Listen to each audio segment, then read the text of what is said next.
ที่ไปทั่วโลกา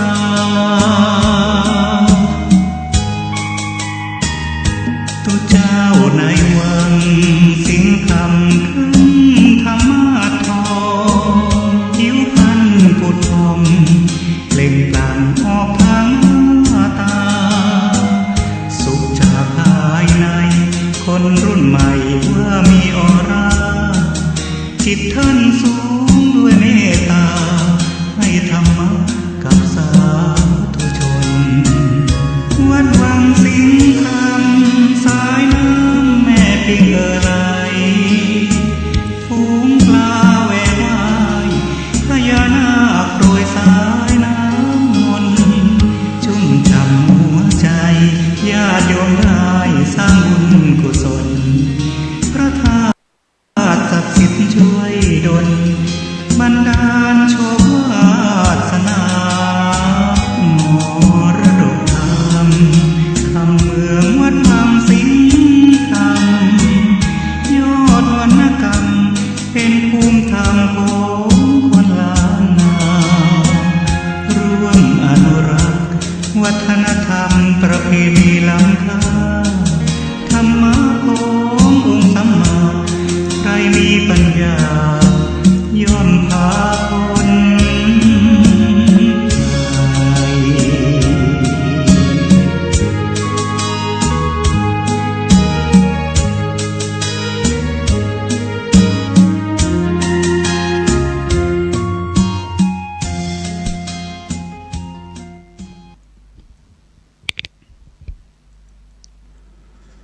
ขอยกมือ10 นิ้วกราบนบนอบน้อมอย่างพระติรัตนเกี่ยวเจ้าตั้ง3 ประการอันไม่มีพระพุทธพระธรรมและพระสงฆ์อันเป็นสรณะตีเปิ่งตีเคารพนับถืออันสูงสุดในชีวิตกราบคารวะแตบไตไวสาปุญญาปารมีธรรมพระมหาเถรานุเถระภิกขุสังฆสามเณรเจ้าจุตนจุองค์ด้วยความเคารพเจริญสุขเจริญปอนญาติโยมศรัทธาสาธุชนถิ่นจองห้องวัดจุหนุ่มเท่าใจยิงขอน้อมต้อนรับทุกท่านเข้าสู่รายการมรดกธรรมกำเมืองต่างสถานีวิทยุวัดฝ่ายหินตำบลสุเทพอำเภอเมืองจังหวัดเชียงใหม่สถานีวิทยุวัดหนองกายตำบลสันปะยางอำเภอแม่แตงจังหวัดเชียงใหม่สถานีวิทยุพระพุทธศาสนาจังหวัดเชียงรายและสถานีวิทยุวัดป่าแดงมหาวิหารอำเภอเมืองเชียงใหม่ตลอดจนวิทยุชุมชนเสียงตามสายหอกระจายข่าวตามวัดวาอารามตามหมู่บ้านต่างๆที่ต่างท่านเจ้าอาวาสสมภารเจ้าวัดตลอดจนต่างปอแก่ปอแคว้นได้ลิงสัญญาณเปิดออกทางหอกระจายข่าวเสียงตามสายของวัดของหมู่บ้านคือกับญาติโยมศรัทธาได้รับฟังกันอยู่ในเวลานี้พร้อมกันนี้ขอเจริญปอนญาติโยมที่ติดตามต่างเฟซไลฟ์เฟซบุ๊กต่างเว็บไซต์ของญาติธรรมของวัดวาอารามที่ได้ร่วมกันแชร์ได้ร่วมกันเผยแพร่ต่างเฟซบุ๊กเพื่อให้ญาติธรรมญาติโยมศรัทธาได้ติดตามรับฟังกันอย่างทั่วถึงอยู่ในเวลานี้รายการนี้ดำเนินโดยกล่าวกับผมอัตมภาพพระครูวิสิตศิลาภรณ์เจ้าคณะตำบลป่าแดดเจ้าอาวาสวัดวังสิงคำตำบลป่าแดดอำเภอเมืองเชียงใหม่จังหวัดเชียงใหม่เป็นผู้ดำเนินรายการก็ได้นำธรรมะสาระธรรมคำสอนปืนบ้านล้านนารักษาหีดหอยมรดกธรรมกำเมืองได้นำมาเทศนาฮือกับญาติโยมศรัทธาได้รับฟังกันเป็นประจำถึงวัน ตั้งแต่เวลา6 โมงไปถึง7 โมงโดยประมาณปากันวันนี้ก็มาถึงกึ่งสัปดาห์แห่งแล้วประเมินบรรณานแห่งวัน2 วันก็จะถึงวันหยุดแห่งแล้ววันเวลาผ่านโป้นโดยความรวดเร็วจากวินาทีเป็นนาทีเป็นชั่วโมงเป็นวันเผลอแป๊บเดียวก็เดียวก็ดีแจ้งก็เดียวก็ดีค่ำ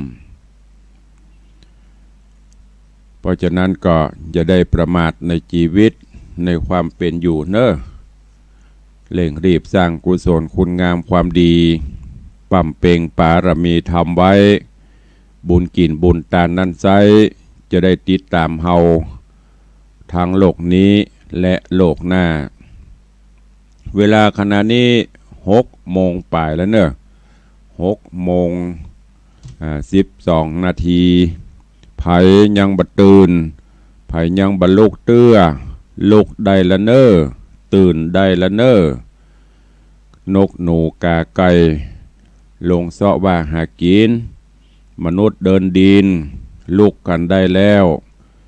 ลุกขึ้นมาทำกิจวัตรส่วนตัวเตรียมกายเตรียมตัวเตรียมใจเพื่อจะได้ปฏิบัติภาระหน้าที่ของแต่ละท่านแต่ละคนในรอบวันวันนี้เป็นวันสุดท้ายของการใส่ขันดอกอินทขีฬแล้วเนอะไผยังบัดได้ไปเตื้อยังมีเวลาวันนี้เป็นวันสุดท้ายวันผูกเปิ้นจะออกแล้วเดือน8เข้าเดือน9ออกมีเวลาได้ไปกันอยู่เนอะ ถ้าไปบัดตันก็ก่อยมาวัดวังสิงคำปุ่นเนอะสิ้นเดือนปุ่นก็ได้วันนี้ก็มาฟังกันต่อในเรื่องของจำป่า4 ต้นได้30 กว่าตอนแล้วเนอะที่ตุลุงได้นำมาเทศนาฮือญาติโยมได้รับฟังกันเรื่องราวสารธรรมในตอนตีแล้วดำเนินมาถึงยังตอนตีโปธิสัตว์เจ้านันทกุมารได้นำปลาเอาอัสสะมาลาเพื่อที่จะปิกไปบ้านไปจองได้ร่ำได้ราป่อฤาษีก็ฮือปอนฮือเดินตางโดยสวัสดีโดยสวัสดิภาพถึง2ก็ได้นำปลากัน ออกเดินตางไปตามป่าเขาลำเนาไผ่ลัดป่าไม้ไผ่สนเอาซื่อหน้าเปลี่ยนไปอิดไหนหิวไหนก็ลงจอดลงพักลงย่างเป็นเตื้อเป็นคราวหายอิดหายอ่อนแล้ว ก็ปากันเหาะสยองซานต่อไปจนกระทั่งบัดนี้ถึง2ได้มาถึงตีห่มไม้ใจคาห่มไม้ใหญ่ไม้หลวงใกล้แม่น้ำบรรยากาศเย็นสบายลมพัดผ่านมาก็ประกอบกับเดินตางมาหลายมื้อหลายวันก็เกิดความเหนื่อยเกิดความอ่อนเพลียถึง2ก็จึงปากันพักผ่อนแล้วก็ม้อยลับไปคนเฮาถ้ามันอีดมันหิวหลายมื้อหลายวันนี่ถ้าลองได้นอนโกนหัวนอนหลับนี่โบมันยังเปิ้นบุบขว้างเนาะหลับสนิทตึงนันทกุมาร ตึงสุวรรณไก่สอนก็เช่นเดียวกันตึงอัสสมาลาก็เช่นเดียวกันนอนหลับสนิทในคณะกาลนั้นก็มียักษ์ตนหนึ่งซึ่งเป็นพญายักษ์อยู่ที่ในเมืองใหญ่กลางป่าไม้ก็คือเวียงวังกตะนครก็มีเสนาบริบาลพวกพ้องนักวันหนึ่งก็มักใครที่จะปากันออกจากเมืองวังกตะนครเมืองยักษ์เพื่อที่จะไปพักผ่อนสำราญในอุทยานป่าไม้เหมือนดังที่ได้ปฏิบัติมาก็ปากันเอาเสนาอำมาตย์ แล้วก็พร้อมแล้วก็ปากันเดินเดินทางไปสู่ยังที่สวนอุทยานในป่าเขาลำเนาไพ แล้วก็ในขณะนั้นก็ได้ไปหูไปหันไปปบใส่ตึงสองก็คือตึงนันทกุมารกับอาสะมาลาได้พักผ่อนอยู่เมื่อได้ปบได้ปะกันได้หูได้หันใส่จะอีตังเสนายักษ์ก็คิดว่าเอาไปถวายป่อพญาถ้าจะดีในตอนที่แล้วได้เทศนามาถึงที่นี่เวลาหมดลงวันนี้ก็มาฟังกันต่อว่าเรื่องราวของจำปาสีต้นจักเป็นจะได้เจริญปอนญาติโยมศรัทธาสาธุชนทุกท่านตั้งอกตั้งใจฟังภายนอนฟังลุกนอนฟังก็เดี๋ยวก็งีบหลับเพื่อสะดุ้งตื่นแหมกรรมตุลุงไปแผ่ไหนแผ่เบาละตื่นแล้วก็ลุกเลยบิดขี้ค้านขว้างไปให้หมดถ้าเฮาน้องปีนไปปีนมาก็แย้มต้องมีสติกำกับตนกำกับตัวยกเว้นบ่ฮู้จะไปที่ไหนบ่ฮู้จะยี่หยังอันนั้นก็ตามสบายตามสบายเนอะโอกาสบัดนี้ตั้งอกตั้งใจฟังพระธรรมเทศนาจำปาสีต้นในตอนต่อไป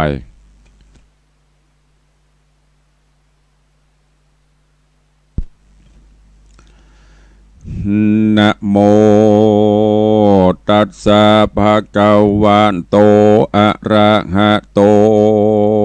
สัมมาสัมพุทธัสสะสัทธโวฟังลาโสตุจันนาสัพพุริสะตังหลายทั้งหญิงและชายหนุ่มเท่าที่ได้ปากันเล่าทาดาฟังยังรัสธรรมเทศนาจำปาสีตนลำดับลำโลนมาแถมแล้วเราขอเชิญศรัทธาหนุ่มเท่าหญิงใจตั้งหลายตั้งใจหมายทอมทาดาฟังต่อไปนานี้และนากีละดังเฮาจากหูมานี่ใส่นางนอดไทยอาสะมาลาได้ใกล้กลากลอยกลาดจากผาศาสตร์เมืองบาสะวันวิบากตันจองก้องหลงห้องหิมปานเอาวิญญาณก่อเกิดเป็นโอปปาติกะกำเนิดเร็วไวในดอกปานใสวิเศษอยู่ในเขตวิญญาณแห่งยักษ์ใจหานที่ราชก็มิงหันแรงอาเทกาติวะสังยังมีวันหนึ่งเล่าพญายักษ์เท่าดงดอน ยินอาบอนฮ้อนไม่ใครเอี่ยวป่าไม้เดียวได้จริงพันภายไววาดจากภาษาเจียงคานสะยองสานไว้วองไปสู่ห้องดงตาลแล้วภายผ่านจากฟ้าลงสู่ป่าดงเขียวออกเดินเตียวด้านสอดก็พดไปรอดเล็งหานอย่างสองจอมควันกลิ่นกูพงนอนลับอยู่สันดีหิมนาดีแม่น้ำใหญ่ปืนเก้าไม้ฝวยนามันพิจารณาสันพออย่างสองนอบุญมีพงลับดีตั้งกู้บ่กึดหูอนตะไรยักษ์ผีพรายหยดใหญ่คันนิงไข่ในใจ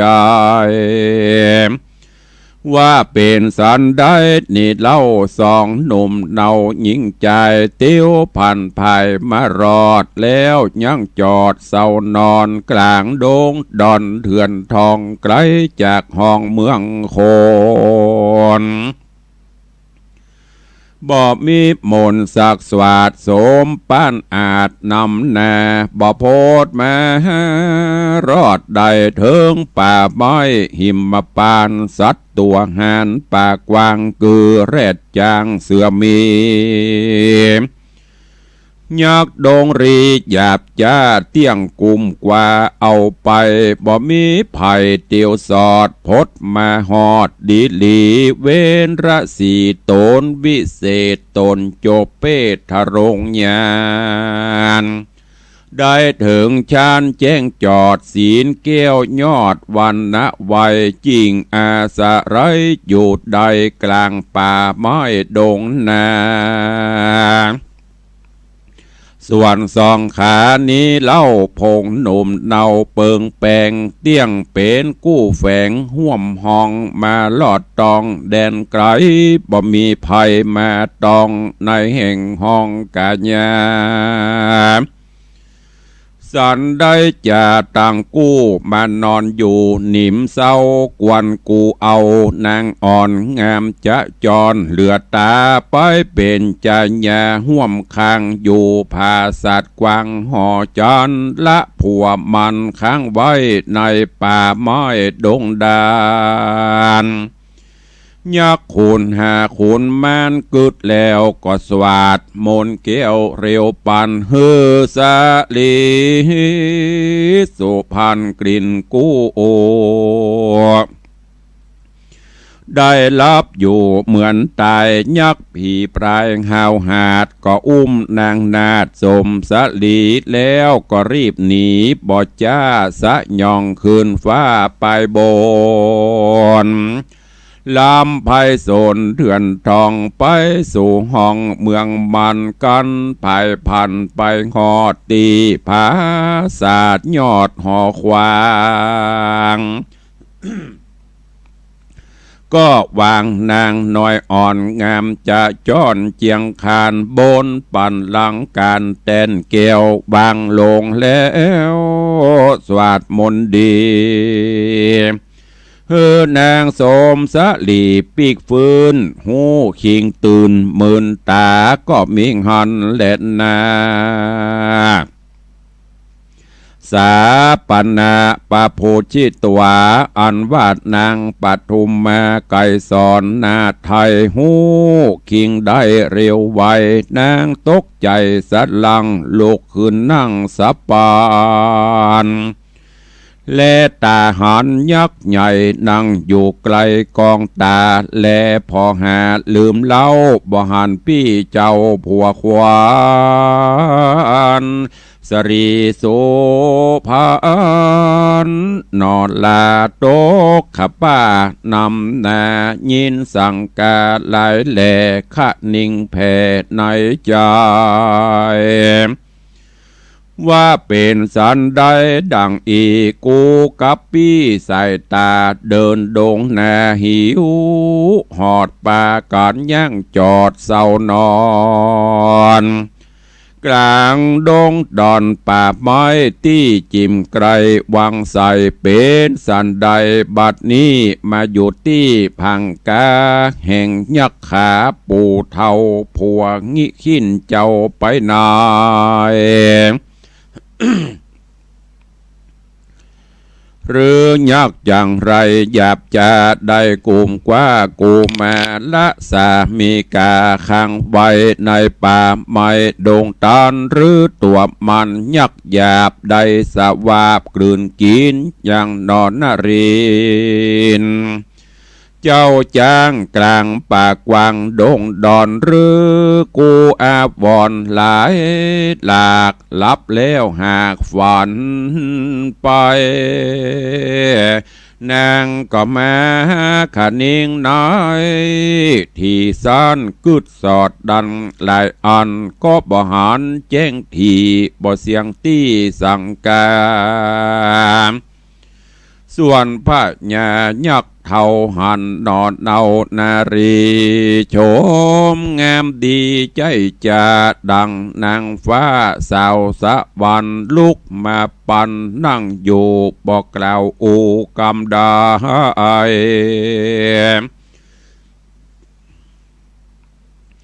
มันเลงไปหากหูว่านางกลิ่นกูบุญมีใจบอดดีไว้วันสะต้านสันเววามันจริงจากล่าวถอยด้วยกำอ่อนอ้อยวอนยายว่าดูแลใส่ใจเฮ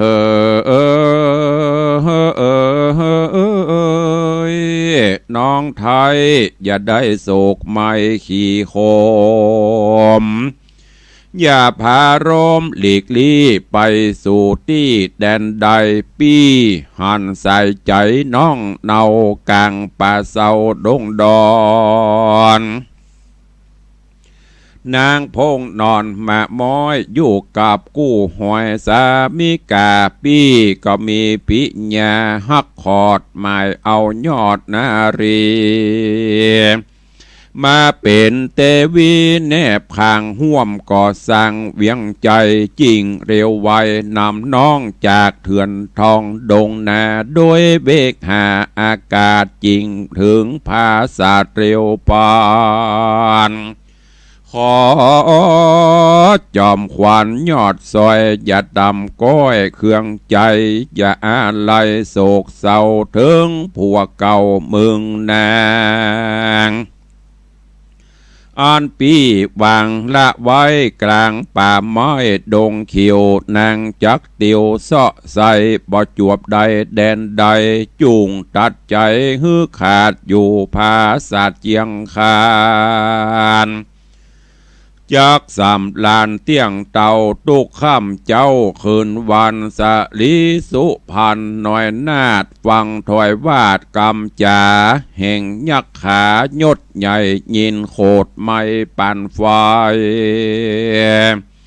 ไข่กำไปตอบถอยด่ายักถอยลายประการก็มีหันแหละนาตามาถังปะกาเสนโตสัทธาอาหะสัทธาอันวาสัพปัญโยยอดซอยหันบาทถอยบาลีบทหลังมีไปแจงพระจริงแสงเตสนาวาสาปณะปะหุมาเกสัลลาดังนี้เป็นตนภิกขเวดูราภิกขุสงฆ์ตนทะโรงสินใสสะอาดอันว่านางหน้าน้อยนาดโสภาฟังพญายักษ์กล่าวฮ้อนพระเผาตั้งโตนดังไฟโลนวะวูบอกกึดหูอนตะไรดาพระภัยบ่อน้อยว่าโดรายักถอยการลีมึงบอดดีใจหยาบกระทำบาปนานำพิษกองทำแบบเบาหอยฮีดเก่าเดิมมาเป็น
เป็นโต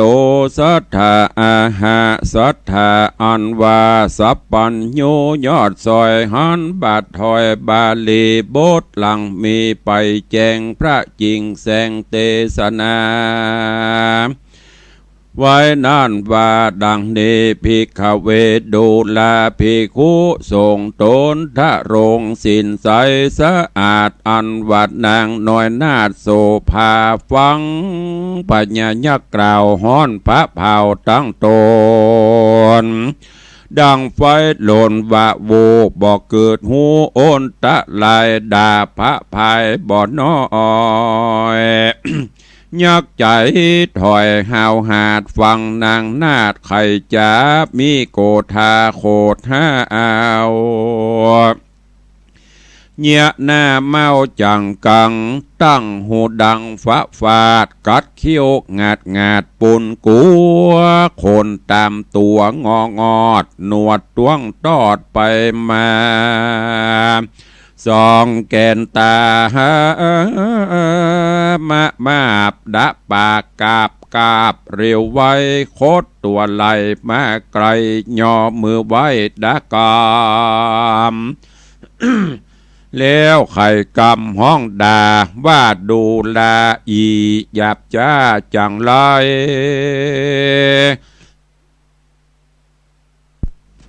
กูหมายใจ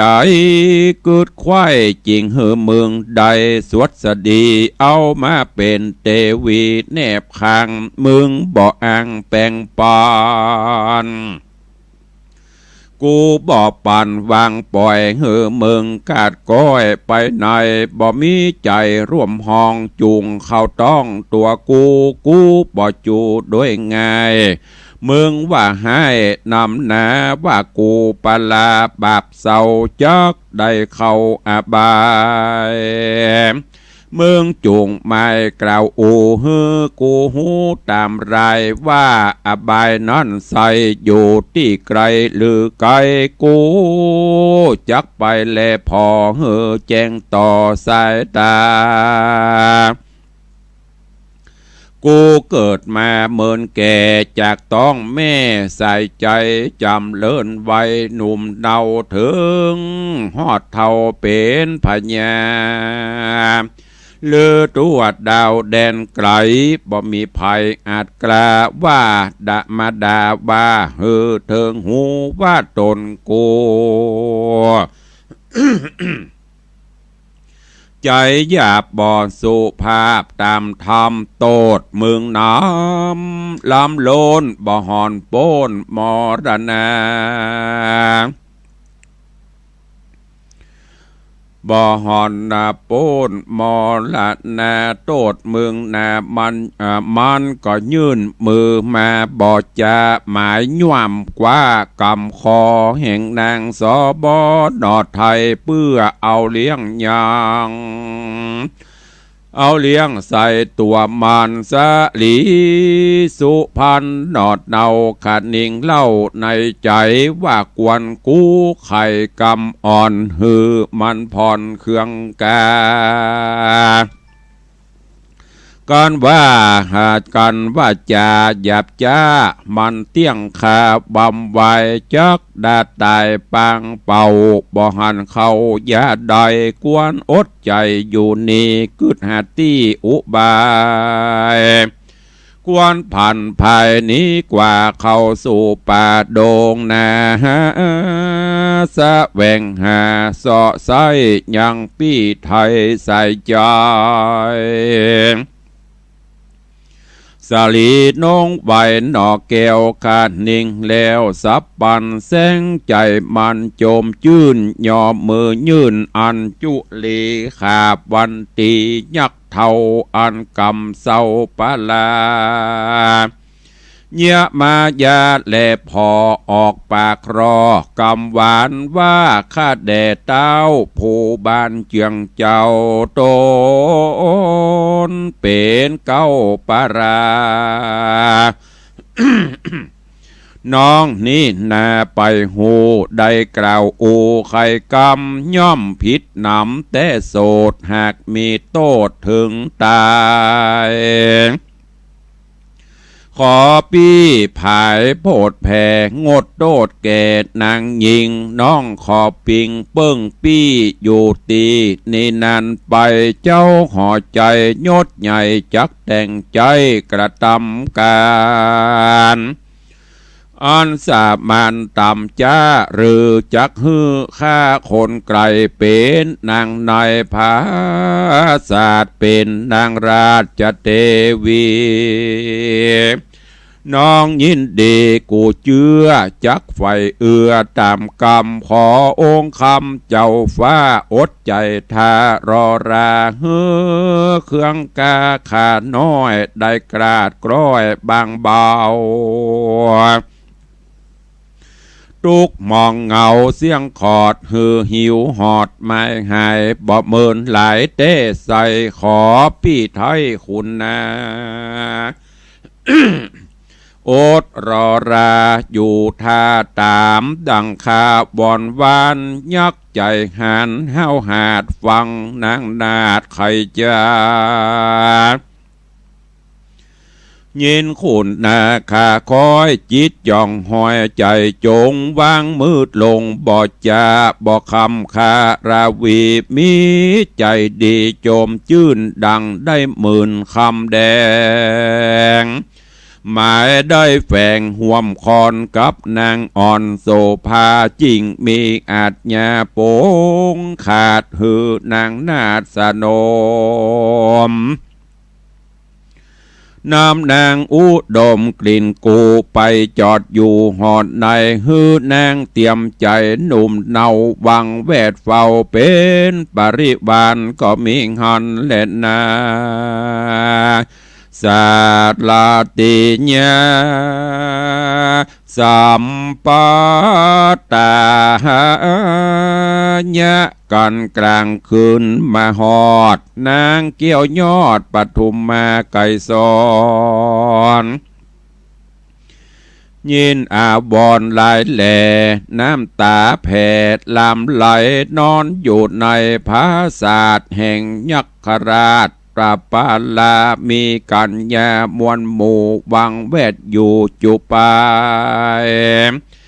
นางบุญผายลับบดได้ย้อนเอาไม้เครื่องขี่เสียงไรตรีคืนหุ่งกึดใจคงกิตนาอะไรหาบอดแล้วยังเจ้าหนอเกี่ยวใส่ใจกันตาวันใสแจ้งส่องหันไข่ห้องธรณีนางบุญมีหน่อยนาดก็คืดขวาดในใจว่ากวนเฮาไว้กลาดหนีออกจากพังกา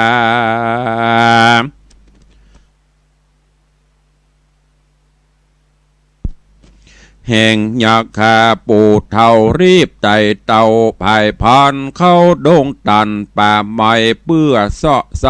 สะแหวงหายังสามีกาห่วมคางตามปากวางดงดา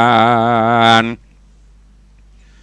การสมปานปางก่อนมีบอบผ่อนโดยการเตี้ยงได้หันปี้ไทยสมดังใจไฟใจไม้ย้ำปันภายใหญ่บาดจากภาสัตลงมาแม่นยักตาใส่มวลหมู่จักได้หูเล่งหันจักแต่งฟันลาสับลาบกลิ่นกลืนสวาบลงคอบ่เหลือหลอหันซากตัวเขาหากปะทรงอยู่หอคงภาศาสตร์ใดกรอยกราดไกลกลาจากสามีกาเจืองเจ้าทุกโศกเศร้าเสมอตายการกึดหมายไข่แล้วนางนอเกวปทุมมาไก่สอนก็ย่อก่อนน้อมว่าซึ่งกุลปอทายละสีและเทวดามีมวลหมู่อันตั้งอยู่กู้พิมาน ขอบันดาลช่วยกำเฮอหลวงลำโอนตะรายได้ผ่านภายพ้นเขตแห่งยักษ์เพศปลายามไกลกราย้ายบาทจากภาสัตว์ลงไปอย่าเหือภายสักผู้จักอาจหูและหันกันสะดีสุพันนอนนาเอา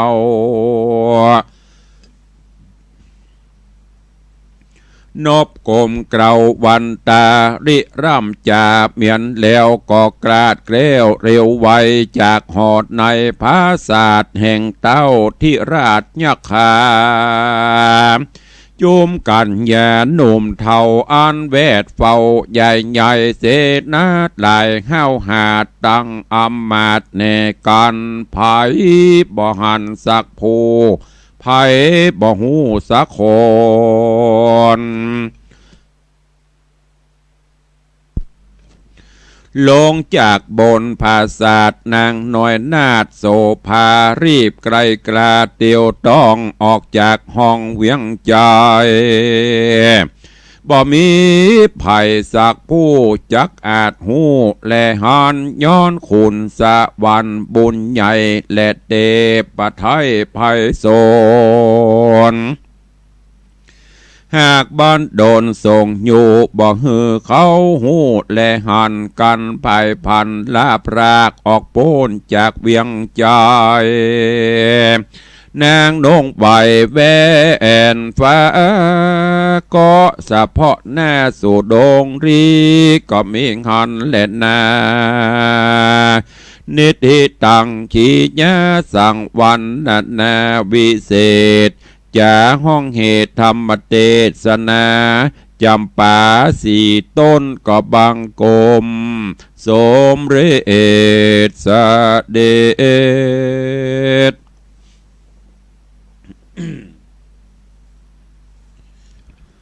ก็ได้หับฟังพระธรรมเทศนาจำปาสี่ต้นก็จบกันไปแห่มต่อหนึ่งต้องขอสุมาอภัยญาติธรรมญาติโยมฟังกันกำลังเคลิ้มกำลังม่วนเข้าใจว่าไฟสถานีคงจะปักสัญญาณเลยลุดไปขาดไปเหี่ยน้อยหนึ่งโทรบกองสัญญาณดักโทรเข้ามาโลอาทิตย์ท้ายรายการตุลุงบอกให้ใครฟังที่ไหนพ้องแจ้งเข้ามาดักปิงกันนี้จะปล่อยให้มันดับเจือสุมาอภัยด้วยเนอะตอนนี้ก็ดีละเข้าสู่ภาวะปกติก็เป็นธรรมดาเป็นไปตามสภาวธรรมเพราะคลื่นมันไปต่างอากาศมันบ่เหมือนเฮาเอาสายไม้มาเสียบเหมือนไม้ต่ำวัดอันนี้ตุลุงก็อยู่วัดวังสิงคำเพ่แอบหน้าไม้ในห้องส่งไปต่างอากาศสดไปออกปุ้นวัดไฟหินสดไปออกปุ้นวัดหนองกายวัดประแดงมันไปตามของมันลมแหงมาปัดหน่อยมันก็ปวดเพี้ยวหายแสบเนอะอันนี้นำเรียนแจ้งให้ทุกท่านได้รับทราบตอนนี้ต่างท่านอาจารย์พระครูสมุวิศวัตวรกิจโจท่านผอ104แม่ข่ายลักก็ได้แก้ไขคือเป็นปกติฟังกันได้ละวันนี้เป็นจะได้พ่องม่วนกาบม่วนจำป่าสีต้นตอนนี้จุวรรณไกรสอนกับนันตะกุมารเปิ่นไปด้วยกันจัดดีจะไปบ้านไปจองไปพักจอดพักยางปู่พญายักษ์ไปหั่นใส่ไปเป่าโมนใส่เอาเมียเปิ้นมาเหี่ยปล่อยผัวเปิ้นอยู่คนเดียวกลางป่าบุญนางสุวรรณไกรสอนพอพญายักษ์มาถึงที่อยู่แล้วคลายโมนออกพลาดพเลดลุกสะดุ้งตื่นพอขึ้นมาโหอันนี้มันเจ็บหัวกูรู้นี่เป็นว่าเป็นยักษ์หนวดตวงหยับเกิดความกลัวล่ะแล้วก็ด้วยความโคตรพลาดพเลดลุกนั่งได้พอมีสติปีกฟื้นคืนกับตัวก็ด่ายักษ์สปันยักษ์ก็โคตรจนเปิ้นส่วนเฮาเนาะ ถ้าอู่กันได้ดีนี่ก็คงจะดีอยู่เอะอะพลาดเปรตด่ากันพลัมล่ำนะมันมิ่งหรอโอ้อีนี่กูอุตส่าห์เอามาจะดีกูจะเอามาเลี้ยงมาดูเป็นเมียบอกว่าดีมาด่าช็อตบอกมองเอาไอ้กำดีก้าหรอด่าปากกัดเคี้ยวหนวดตวงหยบ ปทุมมาไก่สอนได้สติฟื้นขึ้นมาก็ถ้าหากว่าเฮาไปดุไปด่าไปเดือดมันก็เดียวมันก็งวาบเฮากำเดียวก็จบข่าวเนาะตั้งสติมีสัมปชัญญะดีๆอู้มันดีๆถ้าจะได้กึดในใจจะก็เลยเปลี่ยนใหม่โอ้พี่เหยน้องต้องขอขมาลาโทษเนอะตะกี้ด้วยความโหดความเกลียดตั้งสติบัตันได้ด่าได้ว่าได้กล่าวอันอย่างออกไปเป็นวาจาหยาบจ้าน้องขอสู่มาอภัยเนอะจะไปถือโทษถือกรรมเนอะตัวคนเดียวเปียวเอกาสัมเจ้าปีลักปลามาไอ้หรอโดนกำหวานอันเนี้ยหวานได้เล่าจะเต้ากำปากถ้ามันอู้ออกไปกำหวานได้หมดถ้าอู้บ่ม่วนจำหวานเนี่ยตึมได้แต่ตุลุงนี่เหมือนเปิ้น ตุลุงต้องอูดเอียนอูดแต่พ่องเล่นพ่องแต่มีโทษมีภัยอย่างกับไผ่มันบางเตื้อบนกับว่าเหมือนกันนะอันหวานนั่นน่ะมันจ้างตายก็หวานนั่นน่ะน้ำใส่ใจซื่อใจจริงกระดิ่งบางเตื้ออูมวนจะหวานใจไปช่วยบ้านอะไรอย่างก็ที่บนว่าเปลี่ยนใจมีนหม้อใจดำหยาบจ้านี่อูกับใจมันมาตรงกันอีกกับได้อันนี้ก็คือให้แก้ปัญหาเฉพาะหน้าอูไปอ่อมยักได้ยินคำหวานอีปโตอุณหภูมิความโหดลดลงหัวปืดโอ้ใจดีใจบานฟังเมื่อกี้ปอกมือปอกกำแล้วหรอจะบีบละคลายมือออกแล้วก็อูจะม่วนสั่งข้าทาสจะบริพารคือนำปลาปทุมมาไก่สอนเอาไปไว้ที่ห้องที่หอแล้วก็สั่งเฝ้าคดีแม่นางก็มาคืดว่าเนี่ยจะได้ดีผัวก็อยู่กลางป่าปัดพรากจากกันจะเนี่ยจะได้นางก็เลยตั้งสัจจะอธิษฐานนึกถึงกุลศีลกุลตาลกุลป่อฤาษีขอให้ได้มาช่วยจากนั้นก็ก้อยลักหรือว่าก้อยสัญย่างเตียวลงผาศาสตร์โดยขอเตบุตรเทวดาบุญกุลต่างๆได้ปกปังบัดปิดบังไว้บะฮือได้หันบะฮือไผได้หูได้หันเนอแล้วก็ลงไปเรื่องราวจะเป็นจะได้ติดตามถ้าฟังในตอนต่อไปเนอวันนี้ก็ขอโปร่งวางไว้แต่เพียงเต้าอีก่อนเจ้าวันนี้ตุลุงก็ขอเมตตาอนุญาตประชาสัมพันธ์รายชื่อรายนามญาติโยมศรัทธาเนอติได้มาร่วมโมทนาบุญกับต่างวัดวังสิงคำแต่ว่านี้ก็มีหลายท่านหลายคนบอกว่าจะเป็นต่างอย่างก็ร่วมบริจาคสร้างพระเจ้าทองคำพ่องร่วมสังฆทานปอยหลวงพ่องก็ต้องขอต้องขออนุโมทนาบุญตัวขอบคุณกับแม่จันเพนคำโปธาบ้านตาข้ามแม่เฮียก็ได้ร่วมเป็นเจ้าภาพสังฆทานงานปอยหลวง1ชุดใหญ่ 2,000 บาทเนอะขอบคุณอนุโมทนาบุญตัวแล้วก็ยังมีญาติโยมที่ได้มาร่วมในการสร้างพระเจ้าทองคำดอกพระตะวันนี้มีแม่แสงดีสายกับพร้อมครอบครัวบ้านดอนปินหรือบ้านต้นปินแล้วก็มีโยมเรือนแก้วแย้มแก้วก็มาร่วมเป็นเจ้าภาพสังฆทาน1ชุดอันนี้ขอมาตะวาขอบคุณด้วยเนอะแล้วก็ขอกราบขอบพระคุณในเมตตาปรมีของท่านเจ้าพระบดีกาชันรงค์จันทสโรท่านเจ้าอาวาสวัดตุ่งหมื่นน้อยตะวานี้ก็ได้นำจตุปัจจัยมาร่วม เป็นเจ้าร่วมสมทบในการรอพระเจ้าทองคำตัวเองขอบคุณกับคุณโยมอุทัยคุณโยมสังวานใจแก้วคุณโยมสายยุทธสัตตุระถ้าอ่านผิดขอสู่มาอภัยเนอะพี่น้องตังประตูเชียงใหม่บ้านธาตุคำประตูเชียงใหม่แต่ว่าได้ฝากกับคุณโยมมาร่วมโมทนาบุญขอบคุณกับนางสาวพินาชาธนแก้วเด็กชายกวินพัฒน์ธนแก้วเนอะแล้วก็ขอบคุณกับคุณโยมชุมพลคุณโยมสีวันพรหมโยบ้านพญาภาพละปูนคุณโยมป่ออินทร์แม่ขันคำสารีโนซักบ้านพญาภาพเนอะขอบคุณมาณโอกาสนี้ตัวเองจะไปลืมเนอะญาติโยมทั้งหลายงานกินใหญ่ตันหลวง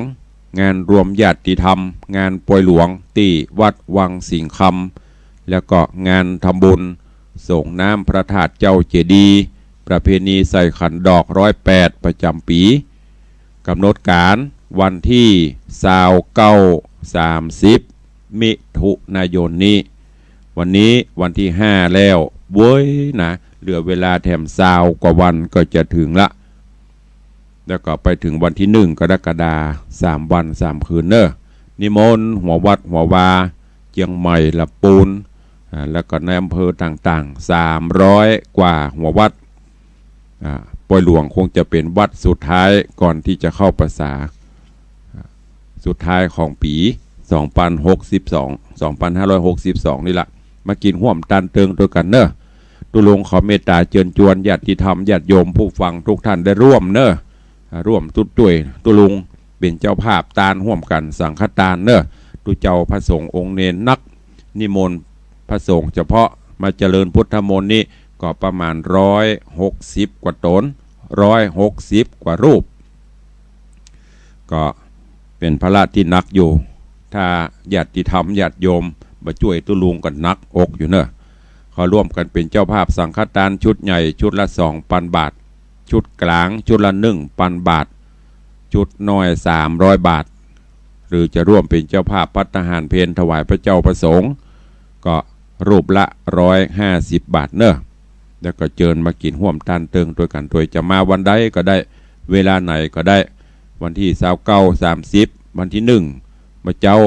มาเมื่อไงกะเมื่อบ่ายกะเมื่อค่ำกะได้หมดเนอะก็ขอแจ้งเจิญทุกท่านตัวใครจะอู้จะแจ้งอย่างต่างๆอู้กับตุลุงในเจ้าวันนี้เข้ามาได้เนอะ0817836540วันนี้พี่น้องตังแม่ย่อยสันทรายเนอะแม่ย่อยสันทรายสถาบันแม่ย่อยเบิ้ลเมื่อคืนมีนัดพบปะกันงานศพของถ้าจำประพิษแม่อุ้ยคำใสดำรงอีกอะถ้าจำประพิษเนอะถ้าชื่อพิษก็ขอสูมาอภัยตัวเท่าแก่ละหลงลืมวันนี้ศรัทธาตังแม่ย่อยกับปะกันบ้านนี่ก็มีศพอยู่ที่วัดพระวิไลก็บริเตศเนื้อเปิ่นเพราะฮับนิมนต์ปูนก่อนก็จะต้องไปที่ปูน อันนี้ตึงแม่ออนฟังอยู่เนาะฮัลโหล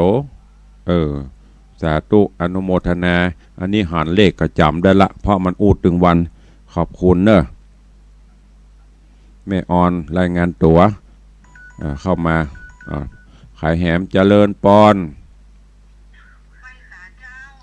จากที่ไหนตะกี้แม่ออนวันนี้แม่ย่อยเตรียมเดิมพันไปเนอะตั้งแม่ย่อยนะใครจะร่วมบุญกุศลจะฮับสั่งฮับอย่างเขียนชื่อบ้านเลขที่หมู่ที่ให้ชัดเจนติดหน้าซองเนอะจะไปเอาสตางค์เงินสดมายื่นให้ตุลุงเนอะแล้วมาแผ่วัดลืมเตรียมไว้เลยเตรียมเดิมพันใส่ซองหนาๆเนอะยกเว้นสีเขียวเบาเอาสีเทาเนอะ เจริญปอนขอบคุณเนอะมามีสีเทาก็เอาสีม่วงกอบกันก็ได้ อนุโมทนาสาธุวันนี้พี่น้องแฟนคลับตังไม่ย่อยรายการตัวละบื้นปะกันที่อื่นมีนายพ้องใครจะอู้จะโตยเข้ามาได้เนอะ นี่ก็ยามเจ้านี่มันจึงใครคือมันเหมือนขึ้นนั้นของเปิ่น96ปดต่อโลละนะความจริงนัก3-4คลื่นแต่อุ้ยฟังอยู่นะอุ้ยโทรไปจ้างตัวลุงเฮ้ยหรอโทรไปจ้างก็ฮัดเอาอุ้ยถ้าอุ้ยจ้างแล้วอุ้ยจะแย้มเนอะแย้มแล้วก็เดินนั่งเล่นข่อยนะโทรศัพท์อันเนี้ยหมู่แฟนเก่าทั้งนั้นนี่แฟนใหม่ตึงหันไข่เข้าแม่ปานีบ่ได้ หน้าหมู่เก่ามันตึงมีก้าหมู่เก่าๆนั่นเนาะแจ้งนะหมู่ใหม่ๆให้แซ่บหมดมีแม่ออนเหียมีดอยสะเก็ดเหียมีโยมแม่เหียมีเด็กหญิงจันคำเหียนี่จันคำตะกี้บกองดักปิ้งกระดิดเข้ามาแล้วแม่บุญปันฮะเดี๋ยวก็มาป่วยหลวงเด้อสาธุอนุโมทนาเจริญปอนไปเวลาหมดพอดีเนอะขอนำรายการจากไปก่อนขอบคุณทุกเสียงทุกสายทุกกำลังใจที่โทรเข้ามาเนอะอยู่ดีมีสุขมันกันจุตนจุองจุผู้จุคนเนอะจัตตาโรธรรมาวัฏันติอายุวันโนสุขังพะลัง